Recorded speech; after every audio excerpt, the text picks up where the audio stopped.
അതുപോലെ തന്നെ ഈ എൻഡിലും.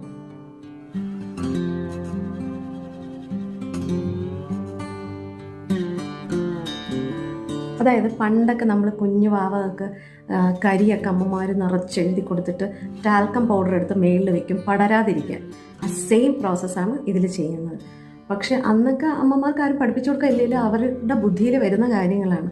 അപ്പോൾ അതേപോലെയാണ് ഇതേപോലെ നമ്മൾ